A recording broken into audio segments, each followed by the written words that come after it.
시편 우리 119편 우리 97절부터 106절까지입니다. 시편 119편. 오늘 이 시편 119편이 말씀에 대한 말씀만 쫙 나와 있죠. 주의 말씀. 자, 우리 시편 119편 우리 97절로 106절까지 우리 한 목소리로 합독하겠습니다. 97절 시작. 내가 주의 법을 어찌 그리 사랑하는지요, 내가 그것을 종일 작은 소리로 읊조리나이다. 주의 계명들이 항상 나와 함께 하므로 그것들이 나를 원수보다 지혜롭게 하나이다. 내가 주의 증거들을 늘 읊조림으로 나의 명철함이 나의 모든 스승보다 나으며 주의 법도들을 지킴으로 나의 명철함이 노인보다 나으니이다. 내가 주의 말씀을 지키려고 발을 금하여 모든 악한 길로 가지 아니하였으며 주께서 나를 가르치셨으므로 내가 주의 규례들에서 떠나지 아니하였나이다. 주의 말씀의 맛이 내게 어찌 그리 단지요, 내 입에 꿀보다 더 다니이다. 주의 법도들로 말미암아 내가 명철하게 되었으므로 모든 거짓 행위를 미워하나이다. 주의 말씀은 내 발의 등이요 내 길의 빛이니이다. 아멘. 오늘 말씀의 제목은 성경을 암송하면 지혜로워진다 이렇게 되어 있고요. 그래서 오늘 말씀을 첫째는 성경 암송이란 무엇인가 하는 거, 두 번째는 성경을 암송하면 지혜로워진다고 하는데 그 지혜에 대한 교육에 대한 부분들을 좀 언급을 하고 본문의 해석 좀 하는 부분을 좀 하고요. 마지막에는 성경을 어떻게 암송을 하는 건가, 암송하는 방법들, 어떤 것이 암송인가라는 것들을 좀 이렇게 살펴보도록 하겠습니다. 먼저 그럼 첫 번째로 성경 암송은 무엇인가 하는 거를 좀 생각을 해야 됩니다. 성경 암송은 성령님이 역사하도록 미리 만들어 놓는 일이 바로 성경 암송입니다. 다시 말하면 성령님이 내 삶 속에서 살면서 이 길을 만나고 어떤 선택을 해야 할 때다, 고난을 만나고 답답한 일을 만날 때 성령께서 말씀을 들은 말씀 가지고 그런 말씀이 있으면은 그때마다 성령이 역사를 해서 이 길을 넘기고 또 어떤 좋은 기회가 올 때 성령께서 그 길을 가게 하고 선택하게 하는 거예요. 근데 그 말씀이 없으면 위기가 오고 어려움 당할 때 성령께서 역사할 수 있는 재료가 없어요. 그래서 이 성경 암송은 미리미리 자원을 내 안에 축적시키는 거예요. 그래서 기근을 말 때 성경이라는 말씀을 자꾸 저장시키면은 기근이 나올 때, 비가 안 오고 가물었을 때 그때 말씀이 있으면 그 말씀 가지고 그 기근의 때에 끌어올려서 살 수가 있다는 거예요. 최근에 우리가요 많은 사람들을 보면서 자살한 사람도 또 보내 있더라고요. 그 뭐 아무개 사람 있더라고, 가수 휘 아무개 있더라고. 또 옛날에 어떤 그 유명한 연예인이고 배우면서 가수였던 사람이 있었죠. 이 사람 마약하고 자살했잖아요, 그렇죠? 그리고 또 최근에 여러 가지 여러분 성도들 중에서도 어떤 문제와 사건 속에서 감당이 안 되는 사람이 많습니다. 그럴 때마다 제가 어떤 생각이 되면은 저 사람들 속에 말씀이 있었으면, 복음을 깨달았다면 자살하지 않을 텐데 하는 생각이 들어요. 복음이 있으면 문제를 만나고 내가 실수할 수 있잖아요. 그러면 말씀이 있으면 그럴 수 있잖아요. 하나님 용서 비우고 하나님 나를 사랑하니까 나를 받아주겠지 하는 거죠. 저는 이제 잘 모르지만 오늘 아침에 우리 이동주 목사 그러더라고요. 아무개 탤런트가 뭐 여러 가지 뭐 출세할 걸 잘 누렸다는 거지. 다 성공했단 말이에요. 인기도 짱하고 차도 있고 집도 있고 인기도 높고. 그런데 왜 자살하냐 이거지. 저는 잘 모르겠지만 이렇게 얘기하더라고요. 뭔가 이렇게 모든 거를 만족했을 때 허무에 빠진다는 거죠. 모든 걸 가진 사람들은요 더 이상 도전할 길이 없어서 삶이 진부해져요. 성공을 해보고 돈을 가지면 진부해진다는 거예요. 그런데 가난하고 어려운 사람들은 목표를 달성하려고 애를 쓰고 반짝반짝 한단 말이에요. 살림의 목적이 생기니까. 충분히 그래요. 이미 다 이룬 사람들은 너무해. 놀아볼 거 다 놀아보고, 가질 거 가져보고, 좋은 거 보니까 삶에 의미가 없는 거죠. 근데 제가 이 생각을 했어요. 하나님의 말씀이 있으면 안 그런데, 목표가 아직도 이루지 않았는데, 왜? 아직까지도 내가 예수님을 더 닮아야 하는 목표가 있기 때문에, 다 완전해진 것이 아니기 때문에, 부족하기 때문에 그 부족함을 채우기 위한 끊임없는 자신에 대한 열정과 열망을 내 삶을 이끌어가는 거거든요. 비전도 그래요. 성공이라는 거를 다 출세했어 그러면 이룰 게 없잖아. 근데 안 그렇거든요. 해야 할 일이 얼마나 많은데, 그렇죠? 하나님의 나라와 그 일을 위해서 해야 할 것이 많다면 너무나도 내가 하지 못한 게 많거든요. 그럼 우리가요, 정말 죽을 일이 아니라 더 살아야 되고, 왜냐면 오래 살아서 더 주님의 일을 해야 하기 때문에 이 심령이 가난한 거거든요. 배고픈 거거든요. 이 배부른 소리 하는 거지. 배부르니까 살 게 없는 거야. 복음이 없으면요, 사명도 없고 뭔가 목표점이 없기 때문에 그냥 삶이 진부하고 험에 빠지는 거예요. 그래서 안타까운 거죠. 저번에 그 사명이 있다면은 그 사명이 나의 삶을 이끌어가는 열정이 되고 동기가 되고 살아야 될 이유가 될 텐데 벌써 끝났어 이거예요. 그래서 우리는 이런 복음이 없으면은 실수하고 어려움 당할 때 감당하기 어렵다. 그냥 목숨을 끊어버린다. 근데 복음이 있으면 주님이 용서하기 때문에 용서로 한다. 회개하고 간다. 그럴 수 있다라고 믿기 때문에, 말씀이 있기 때문에 간다는 거지. 그리고 넘어가고 용서 빌고 또 하는 거지, 그렇죠? 근데 복음이 없으면 그냥 끝내는 거지, 그러니까.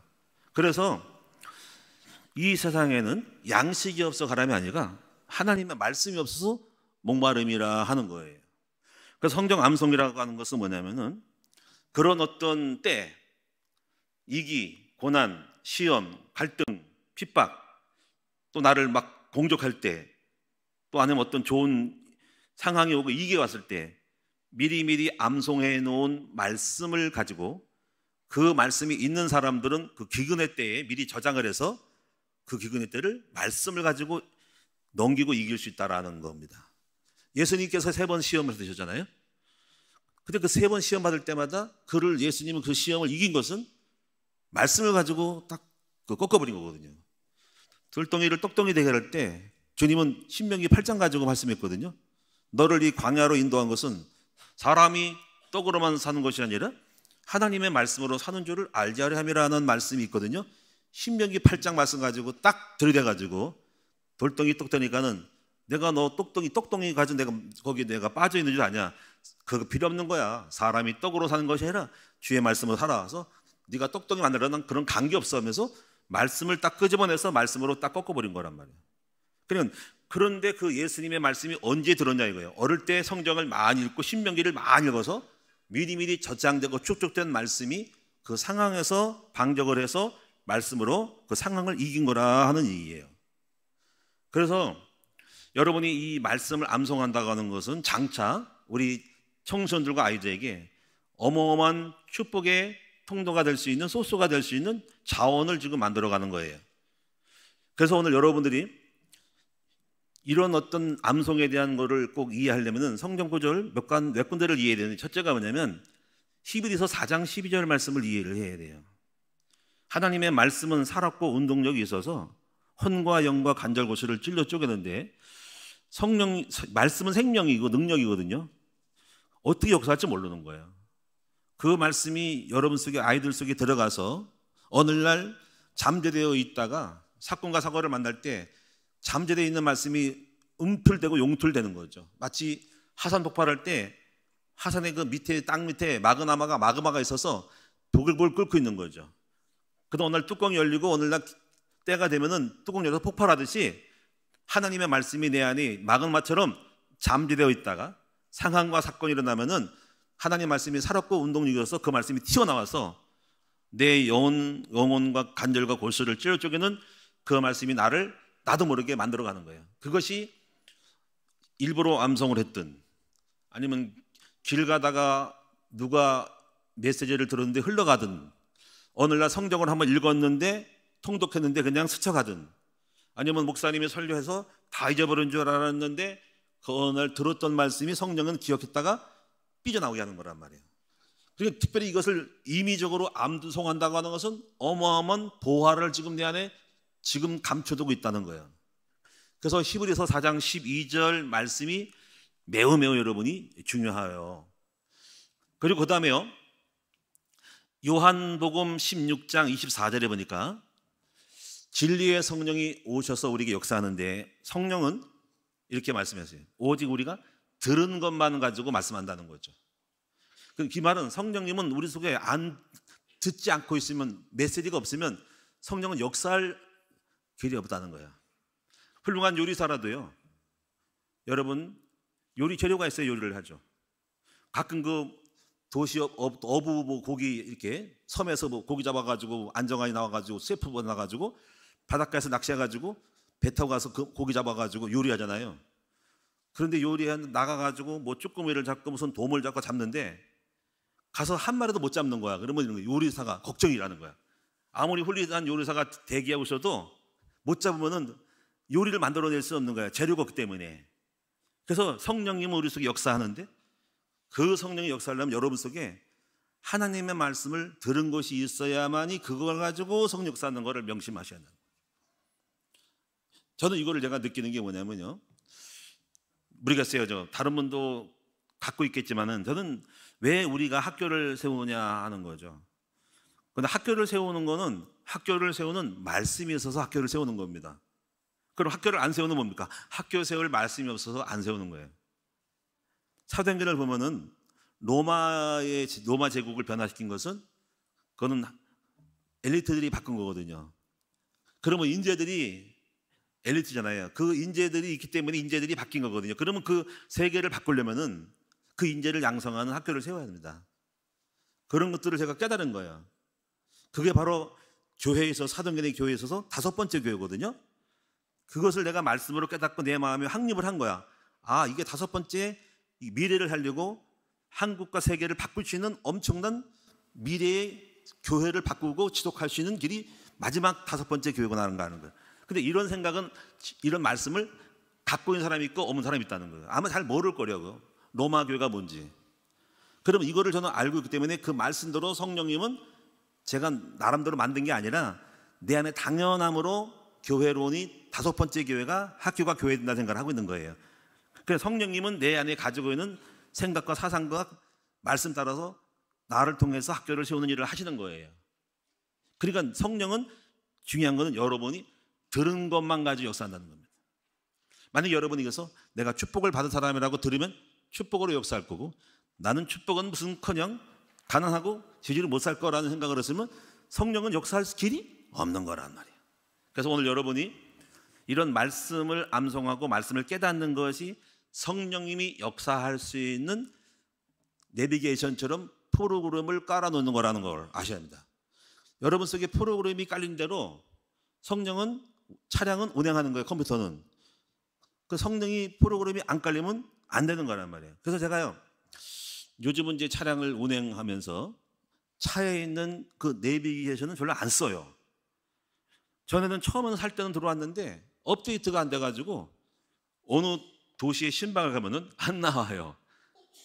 업을 안 된 거지. 새로운 신도시, 새로운 도로는 안 나가지고 버벅거려가지고 멈춰 있어가지고 어디를 갈지 모르는 거야. 그런 거를 칩을 빼가지고 가서 3만 원 주고 업데이트를 하면은 나오겠죠. 또 바뀌면 또 다시 해야 돼. 그걸 2번인가 3번 했어. 그래가지고 아예 포기하고 지금은 수시로 스마트폰에서 자동 업데이트 되는 이 웹을 깔고 쓰니까 스마트폰을 앞에 깔고 그냥 그걸 내비게이션을 쓰고 있는 거야. 마찬가지로 이게 움직이는 거는 내가 들어있는 것만큼만 역사한다는 거지요. 이걸 여러분이 아셔야 해요. 그래서 여러분이 말씀이 없으면은 우리 성령도 역사할 길이 없다. 이걸 여러분 보셔야 된다는 거죠.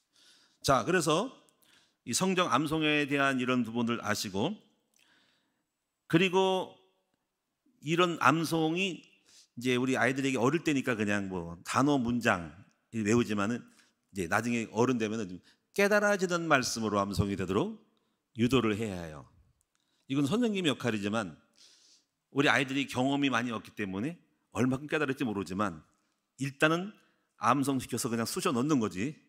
나중에 쑤셔 놓다가 어느 날 그 말씀을 진리를 커가하며 성장하면서 깨달아지는 날, 마태복음 13장에 옥토밭 때 뿌렸다는 것은 말씀을 깨닫는 자니 30배, 60배, 100배의 결실을 열매를 거두니라라는 말씀이 이제 성취되는 건데, 그러니까 깨닫지 않고 그냥 단어에 조와 동사, 보사 뭐 이렇게 부사 같은 건, 전치사 같은 건 그냥 문장만 외우는 거와는 이제 갖고 있는 거죠. 그냥 단어에 그냥 로고스라는 단어만 집어넣는 거야. 근데 오늘 성령은 나쁜 게 아니에요. 그러다가 상황을 만나면 살아서 움직여서 레마로 말씀이 깨달아지면서 막 파득파득 살아서 움직이는 일이 벌어진다는. 그래서 일단 어릴 때는 그냥 할 수 있는 건 뭡니까? 집어넣는 거지 그냥. 그리고 어릴 때는 머리에 두뇌가 연해가지고 이렇게 사겨지는 거죠. 영국의 어떤 대형 박물관에 아주 강철 같은 돌이 있는데 그 돌에 새 발자국이 찍혀 있대요. 굉장히 강한 돌인데, 근데 어떻게 새 발자국이 찍혔을까라고 연구했더니 그 돌이 화산 폭발할 때 연해졌을 때, 아마 그때 약간 식었을 때, 그리고 거의 걸어 다닐 수 있을 만큼 물렁물렁할 때 새가 지나가다가 밟은 그 발자국이 남아서 화석이 됐다 이거지. 그러니까 연할 때 들어가고 어른 돼서 굳어질 때는 잘 암송이 안 되더라라는 겁니다. 그래서 어릴 때가 최고의 기회라는 거예요. 자, 또 하나 여러분 아실 것은 뭐냐면요, 이것도 아셔야 돼. 여러분이 이제 이렇게 말씀을 들어놓잖아요. 그러면 이제 언제 역사냐면요, 그 성령 역사하는 때가 요한복음 4장 24절 보면 일어나와 있죠. 하나님은 영이시니 예배하는 자가 영과 진리로 예배할지니라 그랬잖아요. 여기서 영과 진리라는 게 중요한 거예요. 자, 이렇게 말씀을 들어놨어. 자, 애들이 이제 상황이 나오고 좀 어른이 돼서 컸어. 자, 예배를 드리고 기도를 한단 말이야. 그때 찬양하고 예배 드릴 때 영적인 충만함이 오잖아요. 그렇죠?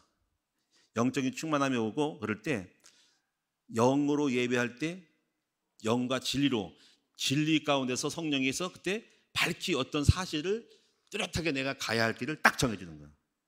그것이 어떤 길, 비전, 어떤 내 삶의 정황이 보이고 이렇게 살아야 되겠구나라고 하는 어떤 사명, 어떤 메시지, 해답, 삶의 정체성이 딱 보이는 거야.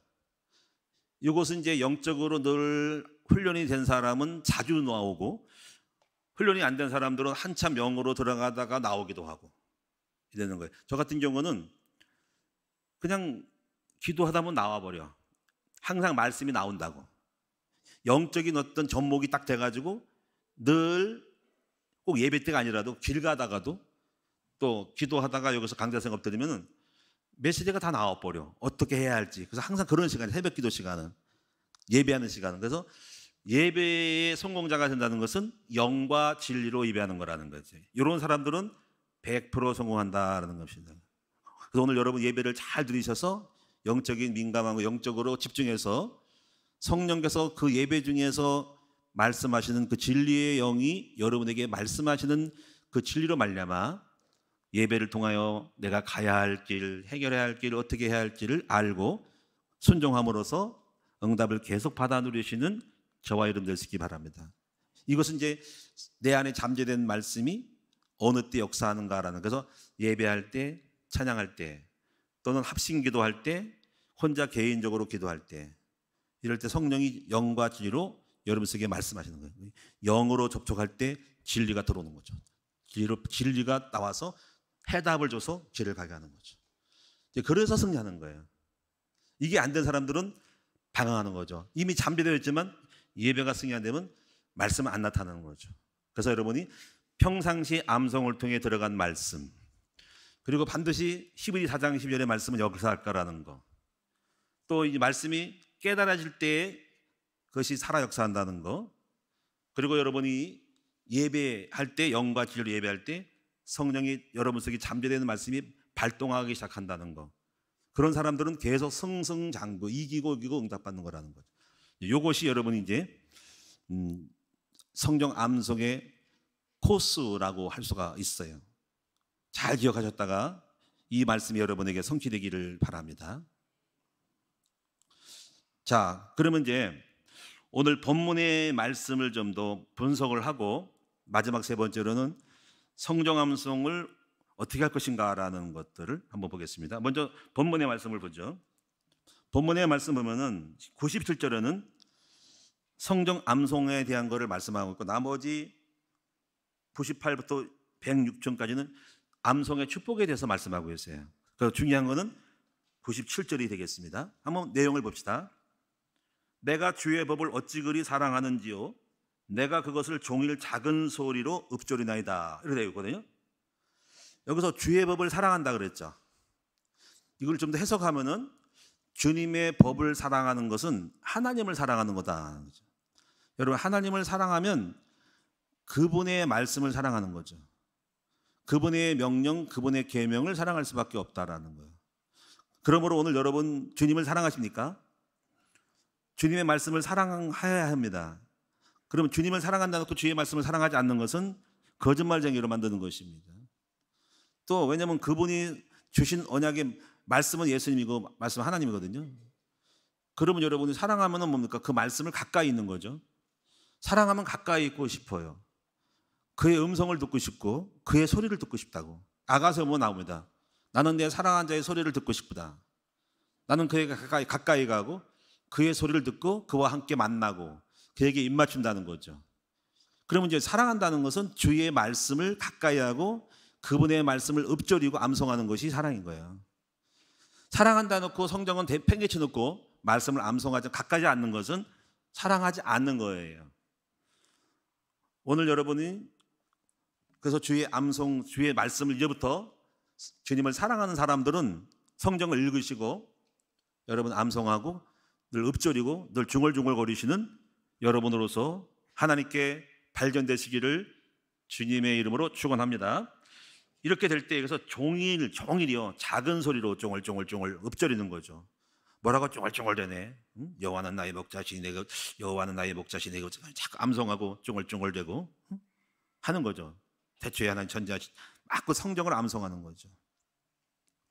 그래서 이제 여러분이 이제 여기서 지혜 교육이 나오는데 성경 암송이 왜 지혜 교육이냐 하는 거죠. 유대인들은 그래서 지혜 교육을 하거든요. 그러면 그 지혜 교육하는 중에 특징이 암송이에요. 어릴 때부터 모세, 오경, 창세기, 출애굽기, 레위기, 민수기, 신명기를 계속 통째로 외워버리는 거죠. 지혜 교육은 암송인 거예요. 암송은 지혜입니다. 그래서 아까 말한 것처럼 이렇게 중얼중얼대고 계속 태플린처럼 경문에다가 여러분 글씨 파피루스에 써가지고 여기 차가지고 목에도 붙이고 막 벽에도 붙이고 손목에 매면서 다니면서 계속 보고 암송하는 거죠. 이제 우리는 그렇게 하긴 좀 그러니까는 이제 가능하면 암송할 때 그 암송 카드를 만들면 좋죠. 그래서 학교에서만 암송하는 것이 아니라 이 암송 카드를 좀 구입을 해서 이제 부모님들 함께 연락해서 뭐 1,000원씩이든 2,000원씩 팔아서 사게 만들어서 하고 아니면 우리가 직접 제작을 하든지.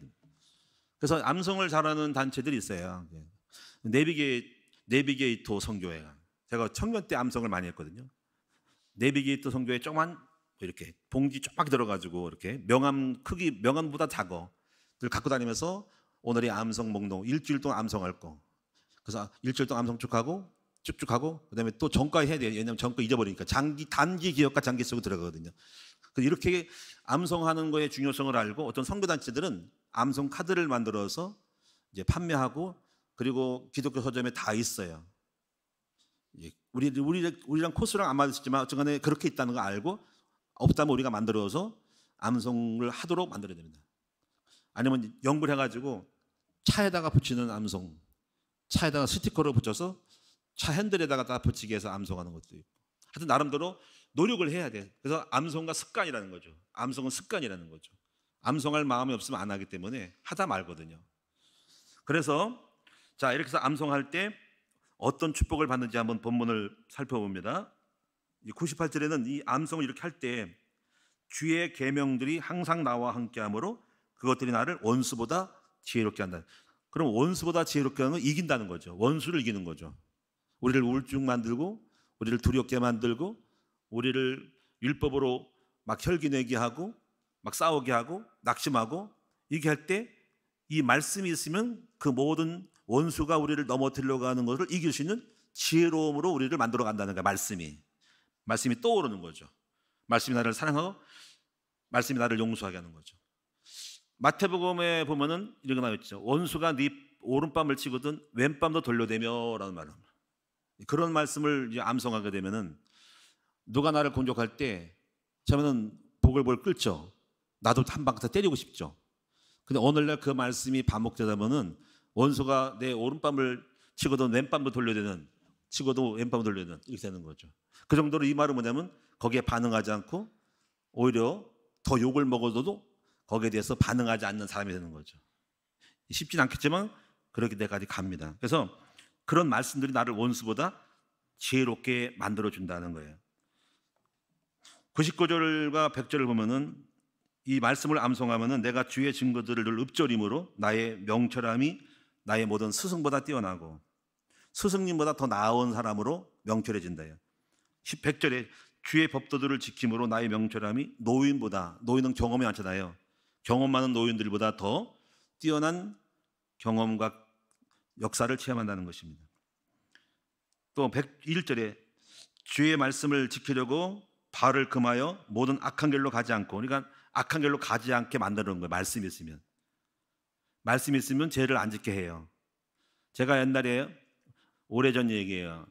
우리 교회에 있었던 분이 말씀을 자꾸 들었어요. 남자인데요. 사업을 하다가 술을 먹게 됐대요. 그래서 술을 먹어가지고 어떤 여자랑, 죄송해요 우리 어린 친구도 있는데요, 술을 먹어서 잠을 자려고 하는데 옛날에 늘 그렇게 살았대요. 접대하느라고 술을 먹고 여자랑 잔대요. 근데 오늘날 말씀이 들어가니까 갑자기 무서워서 뛰쳐나왔대. 잠을 못 자고. 그래서 그걸 부인이 고백하더라는 거지. 말씀이 없으면 죄를 막 지어도 말씀이 있으면 죄를 짓는 그 현장에서 말씀이 튀어나와가지고 그렇게 하지 못하게 만들어줘 내가 가야 될 것들을 막아버리는 거죠. 죄를 못 짓게 만드는 것이 말씀의 이력이라고 할 수가 있습니다. 말씀이 약하면 그냥 가는 거죠. 죄를 지러 가는 거죠.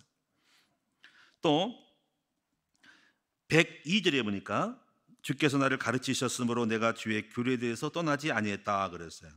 104절에 보는 주의 법도들로 말미암아 내가 명철하게 되었으므로 모든 거짓 행위를 미워하나이다. 우리가 말씀이 없으면 거짓 행위들을 그럴 수 있지, 괜찮지, 그냥 그런가 보다 하잖아요. 근데 말씀이 들어가면요 거짓 행위를 미워해요. 거짓말쟁이. 너무 그것이 싫은 거예요. 불의를 싫어하고 불법을 싫어하면서 마음속에 생각을 많이 하게 됩니다. 내가 정치 얘기는 하지 않겠지만은 그런 일이 벌어져. 거짓말 투성이들이 많거든요, 정치인들이. 근데 우리는 그 말씀 들어가면은 저건 성경과 안 맞는데 자꾸 미워하게 되더라고요. 저건 거짓말쟁이야. 어떻게 저렇게 뻥을 치고 나라를 말아먹으려고 그렇게 하는가? 욕심이 잉태한 적 죄를 짓고 욕심 때문에 온갖 법을 행하면서 죄를 짓는 사람들이 있단 말이에요. 그게 미워지는 거예요. 근데 말씀이었으면 다 똑같은 사람이 되는 거야. 미워하지도 않고 그놈이 되는 거야. 근데 말씀이 들어가면 불의를 보고 미워하는 거예요. 나쁜 것을 보고 불법을 보고 그것이 마음속에 얹자는 거예요. 그래서 그런 것들을 우리가 허락하지 않기 때문에 그 사람이 있는 곳에는 불의가 오지 않고 싸워서 이기는 거, 꺾는 겁니다. 근데 말씀이었으면 다 나쁘게 되는 거예요. 그 망하는 거, 망조로 가는 거예요. 불의간 사람 용서하지 않죠. 만약에 노아홍수 받으면 노아홍수도 다 불법도 망하는데 노아는 거기에 끌려 들어가지 않은 거죠. 타협을 하지 않고 별도로 나와가지고 노아 방주를 만든 거죠. 더 나아가는 적대하겠죠. 흑암을 꺾어버리고 싸우겠죠, 우리가. 그래서 이 말씀이 있으면은요, 말씀이 있으면 거짓 행위를 미워하는 겁니다. 106절에 보면은 주의 말씀은 내 발의 등이요 내 길의 빛이다. 그래서 앞뒤를 알고 바로 빛과 등이 있어서 어떻게 해야 하고 어떻게 가야 할 길을 알지만은 이 말씀이었으면 무엇을 위해 살아야 되고 어떻게 살아야 되고 무엇 때문에 살아야 할지를 모르고 우리 가정을 어떻게 끌고 가고 이 정신 문제를 어떻게 치료하고 자녀들을 어떻게 치료할지를 모르고 그래서 길을 몰라가지고 다 같이 구덩이에 빠지게 되는 거라는 거예요. 그래서 이 말씀이 있으면 주의 말씀은 내 발의 등이요 길이다. 바로 등이 있고 빛이 있어야 길을 가는데 말씀이 없으면 길을 몰라가지고 어두운 길을 가다가 캄캄한 길을 가다가 웅덩이에 빠질 수밖에 없는, 그래서 말씀이 있으면 살아날 수밖에 없다 이거예요. 그래서 여러분이 이 말씀 암송이 너무너무 중요한 것을 꼭 아시고 우리 아이들과 우리 청소년들은 말씀을 암송하는 데 힘을 쓰는 여러분 되시기를 바랍니다. 마지막 세 번째로 그러면 성경 암송을 어떻게 할 것인가라는 거를 몇 가지, 한 4가지 정도 말씀을 드리도록 합니다. 첫째, 가장 기본적인 패턴은 말씀 자체를 늘 습관처럼 암송하는 거예요. 요건 지금 우리가 하고 있는 암송학교에서 주제별로 정해서 이번에 주제가 있잖아요. 그 주제에 따라서 성령 구절을 선택을 하여서 암송하는 거죠. 그래서 암송 요절 카드를 만들거나 암송학교를 통해서 그런 분위기에 들어오기 위해서 암송학교를 다니기 위해서 암송시키는 거죠. 동기부여해서 시상식도 하고 또 대회에 읽어 나와서 상을 주기도 하면서 동기부여를 통해 암송을 하는 것입니다. 그런데 이런 부분에서 교회에서만 암송하게 하지 말고 조금 더 발전한다면 집에서도 암송할 수 있도록 유대인들은 벽에도 걸고 여기다 손목에도 붙이기도 하고 그랬으니까 연구를 할 필요가 있죠. 예를 들면은 손목에 띠를 같은 거 옛날에 어린이 공원 들어가면은 뭐 매는 거 있잖아요, 그렇죠? 거기다가 이렇게 일주일에 한 번씩 줘가지고 성경 구절을 새겨가지고 여기다 매가지고 암송하게 하게 하는 것도 필요하죠. 왜냐면 종이로 있으면 가서 종이만 봐야 되니까 종이를 언제 들고 다니겠습니까? 손목에 맨다는 걸 한번 연구하고 응용하라는 거죠. 아니면 목에 이렇게 뭐 팻말을 걸어서 속에서 작은 어떤 이렇게 걸어서 보게 하거나 아니면 손목에 이렇게 시계처럼 이렇게 조그만 띠로 해서 성경 구절을 이렇게 기록하게 하는 걸 인쇄하면 충분히 할 수가 있죠. 아니면 뭐 카드를 갖고 다니는지. 그런데 하여튼 간에 유대인들이 연구해서 늘 보게 하고 또 늘 외우게 하고 학교 가도 외우게 하고 이렇게 하고 아니면 집에도 이렇게 집에다가 걸 수 있는 금주의 암송 이렇게 어떤 종이 같은 걸 복사해서 붙이게 만들다는 거. 식탁에다가 붙이든지 다 붙이는 거. 또 잘하는 분들이 있더라고요. 내 교회 성도들 신방을 하다 보면 어느 성도는 시주마다 막 성경 구절 암송을 많이 붙여놨더라고요. 그래서 여기는 지금 암송을 잘하는구나. 막 시편도 암송하고 요절 암송하고 그런 것이 있습니다. 또 달력 같은 것도 있기도 하고요. 두 번째 부분은 이거는 가장 기본적인 패턴이고 어린아이가 하는 거고 좀 더 나아가야 하는데 어느 때 암송이 될까? 어느 때 막 말씀이 확 들어갈까? 두 번째는요. 말씀을 가르치는 사람은 암송이 저절로 됩니다. 그래서 나이가 든 사람들은 일부러 암송이 쉽지 않으니까 말씀을 가르치는 사람의 자리로 들어가면 저절로 내가 그 말씀을 연구하게 되고 보면서 나도 모르게 자꾸 일부러 암송하는 게 아니라 가르치다 보면 3시간, 4시간, 2시간, 3시간, 4시간, 5시간 동안 그 말씀 가지고 자꾸 반복해서 읽게 되거든요. 저절로 암송이 됩니다. 그래서 저 같은 경우도 그냥 저절로 암송되는 케이스가 많아요. 설교 하나를 준비하기 위해서 그 본문을 갖다가 몇 번 이거 막 보고 또 보고 보고 또 보고 또 단을 찾아보고 연구하고 또 고쳤다가 바꿨다가 하거든요. 그럼 암송되는 거죠. 그래서 어떤 때 보면은 암송하기보다는 사진으로 찍는 경우가 많아요. 사진으로 이미지 스캐너 시켜버립니다. 스캐너. PDF로 찍는 거죠. 그림으로 오는 거죠. 그림으로. 단어 워드로 오는 게 아니라 사실은 지금도 그래. 눈 딱 감으면요. 창세기가 왼쪽에 뭐가 있고 오른쪽에 뭐가 있고 에베소가 다 그림이 보여요. 글자가 딱 찍힙니다. 찍혀가지고 자세하게 디테일하게 절수라기보다 내용에 무슨 뭐뭐 했습니다라는 건 안 나와도 대략적으로 이렇게 찍혀요. 대략적으로 어떤 맥이 있고 어디 있고 지금도 그림이 보여요. 딱 하면은 에스겔 40장에 왼쪽에 뭐가 쭉 있고 쭉 나옵니다. 에스겔 30장 나오고 물가가 나오고 시편 나오고 다 나오면서 사진이 막 찍힙니다. 그래서 자꾸 보니까는 이제 성경을 암송하는 게 아니라 스캔해버리는 거예요. 스캔. 이렇게 되는 것도 있다. 다 100%는 아니고 중요한 것은 하도 10번, 20번, 30번 봐가지고 그냥 스캔해버리는 게 많아요. 그래서 딱 보면 찾으면 나옵니다. 절수는 정확히 모를 수 있지만은 어디에 뭐가 있다는 것은 전체 성경 창세기에서 계시록까지 다 치는 계시록 같은 거 엄청 많이 봐가지고 계시록의 그림까지 보고 장수별로 외울 수 있고 사도행전은 마찬가지입니다. 이미 다 통달해버린 거죠. 그래서 가르치는 것이 암송에 최적하다라는 거죠. 참고로 공산주의에서 공산주의의 이론을 확립시키기 위해서는 어떻게 하냐면 앉아가지고 계속 가르치는 게 아니라 팜프렛을 들고 나가서 공산주의의 소책자를 하나 팜프렛을 갖고 밖으로 내보낸대요.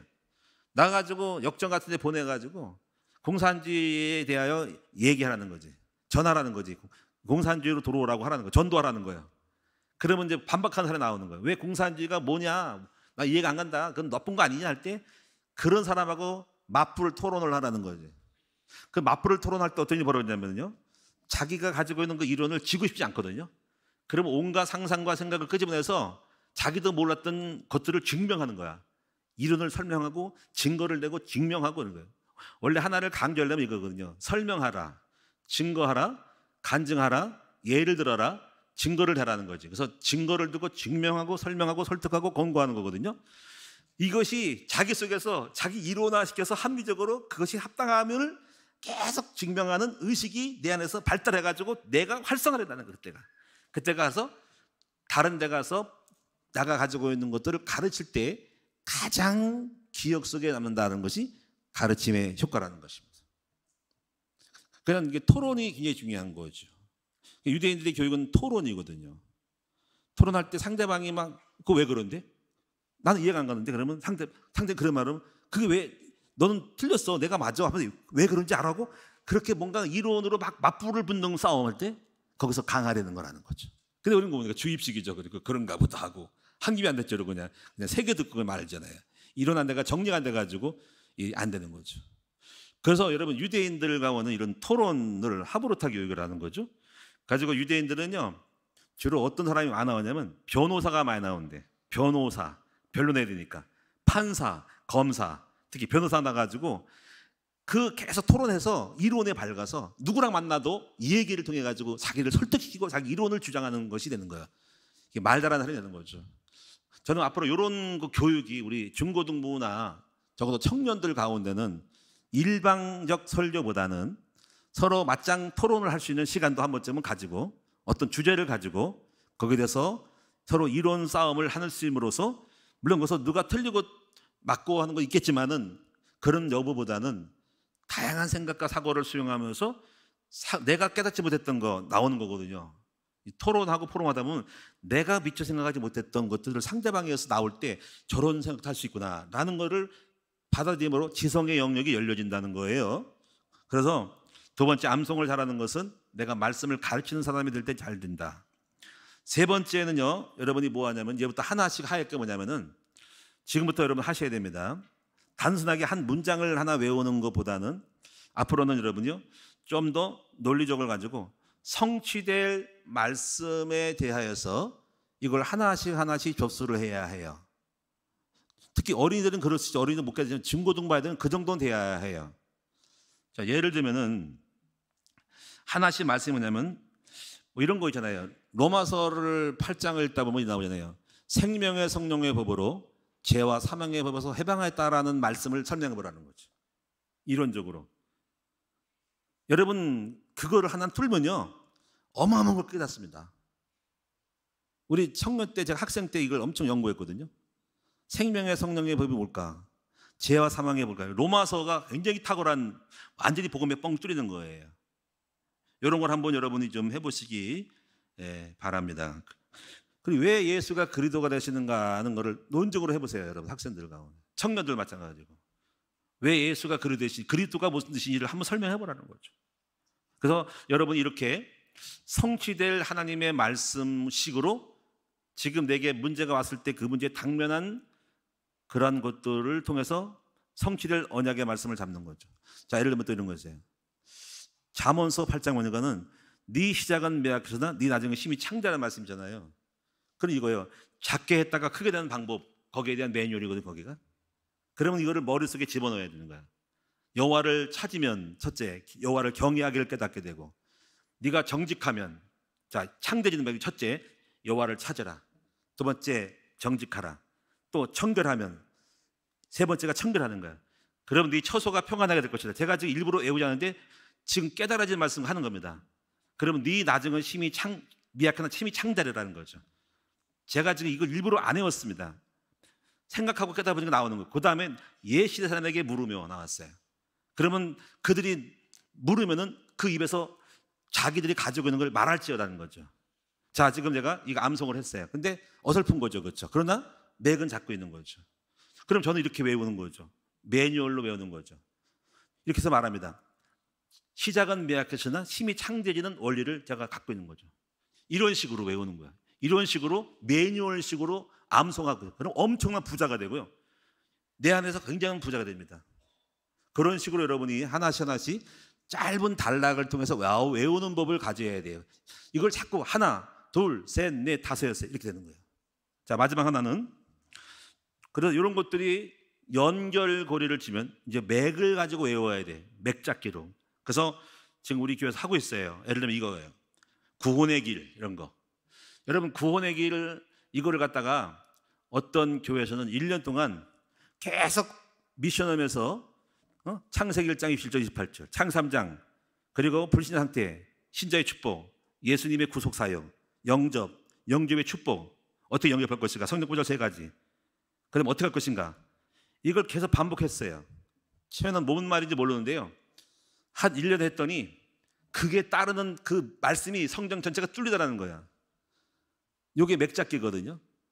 여러분 이렇게 성경을 원리로 외워버리면은 그때부터 눈이 열려서 이 구원의 맥 그런 거 가지고 창세기에 관련된 성경이 그냥 통째로 들어오는 거야. 그리스도가 들어오고 축복이 다 들어오는 거야. 이렇게 맥을 가지고 외우는 방법을 가지라는 거예요. 이것이 많단 말이에요. 이것이. 그래서 또 이제 이런 것들 참고로 율법과 복음의 눈으로 깨닫는 거. 이게 저는 율법과 복음, 구약의 율법에 이스라엘의 율법으로 십계명을 저는 실패했어요. 그 율법의 한계와 하나님의 복음을 통한 믿음으로 말하면 은혜고 이거를 깨달아야 됩니다. 이게 얼마나 중요한 주제인지 몰라요. 제가 대학 다닐 때 어떤 대학원의 선배가 저한테 그러더라고. 아무개 전도사님, 제가 대학원 논문을 써요. 했더니 뭔데요? 했더니 율법과 복음에 대한 논문을 쓴대요. 그난 처음에 몰랐어요. 그때 처음 알았어요. 이게 중요한 주제인가? 근데 나중에 알고 보니까 로마서에 율법과 복음에 대한 원리가 있더라고. 이거 뻥 뚫리면서 굉장히 제가 구약을 다 뚫어버렸고 신약을 믿음으로 말하면 의로움에 대해서 빵 뚫렸습니다. 이게 마틴 루터가 이거 깨닫고 나서 종교개혁을 한 거란 말이에요. 모든 종교의 율법 속에 복음으로 믿음으로 구원받는 거에 대해 뻥 뚫린 것이 개혁을 일으킬 정도로 어마어마한 메시지로 도무지 허락될 수 없는 캐톨릭에 대한 저항이 온 거예요. 그리고 믿음으로 말미암아 구원받는 거죠. 이거를 로마서 바울이 썼단 말이에요. 지난번에 우리 이동주 목사님이 이렇게 말했죠. 구원에 대해서 성삼위 하나님의 구원 말했죠. 성부, 성자, 성령. 이것도 하나의 맥이거든요. 이런 것도. 자, 여기까지 정도 하고요. 여러분이 하여튼 간에 이제 우리는 어떤 단계로 왔냐면 성경의 맥을 다 지금 부분적으로 알고 지금 어린이는 단어로 알고요. 하나의 문장으로 알지만은 나중에 성취될 하나의 큰 문장으로 알게 되고 문장이 엮여서 서로 연결되면서 나중에 구약과 신약이 다 뚫려지면서 전체가 다 뭐냐면 예수 그리스도란 눈으로 복음의 눈으로 다 보는 거죠. 이러면은 그냥 그 자체가 성경이 그냥 암송되는 거지요. 단순하게 한 단어 문장의 암송이 아니라 통으로 성경 자체가 뻥 뚫려서 다 접수되면서 거기에 관련된 모든 메시지가 다 내게 다 흡수되는 거죠. 이렇게까지 지금 여러분에게 지금 이렇게 하라는 건 아니고 그런 길이 있다는 걸 아시기 바라고 지금 제가 말한 부분을 소스를 잡아서 일단 암송하고 가르치는 사람이 되시고 당면한 내 삶 속에서 지금 필요한 성취될 말씀 하나씩을 잡으면서 문제가 올 때마다 그 분야의 메시지를 성취해야 돼요. 돈 버시면 돈이 없다 그러면 돈 버는 말씀을 깨닫고 거기에 매뉴얼을 잡으라는 거지. 몸이 아프다면 몸을 아플 때 질병을 치유하는 메시지의 매뉴얼을 잡으라는 거야. 그렇죠? 여러분이 정신 문제가 있어. 그러면 정신병을 치료하는 메시지를 잡으라는 거야. 내가 혈기가 있고 합병이 있어. 그러면 정신병과 혈기와 합병에 대한 메시지의 매뉴얼을 잡으라는 거야. 이렇게 해서 내 상황이 올 때마다 그것을 빌미 삼아서 하나님이 문제를 통해서 말씀을 깨닫게 해주는가를 알고 그 말씀을 잡으시라는 거죠. 할렐루야. 여기까지 하겠습니다. 기도하겠습니다. 하나님 감사합니다. 우리 성도님들이 말씀의 사람이 되게 해주세요. 그래서 성령이 마음껏 역사할 수 있는 히브리서 4장 12절의 말씀을 기대가 됩니다. 또 하나님께서 성령께서 들어준 말씀만큼만 역사하기 때문에 반드시 우리 아이들이 깨달아지고 완성되어진 말씀이 아이들의 삶을 바꿀 겁니다. 이기가 왔을 때, 길을 모르고 방황할 때 주의 깨달아지고 암송된 말씀이 이들의 앞길을 인도하사 여호와의 말씀이 내 길에 길이요 등이요 빛이 될 줄로 믿습니다. 그런 축복의 시간 만들어 주옵소서. 예수님의 이름으로 감사하며 기도합니다. 아멘.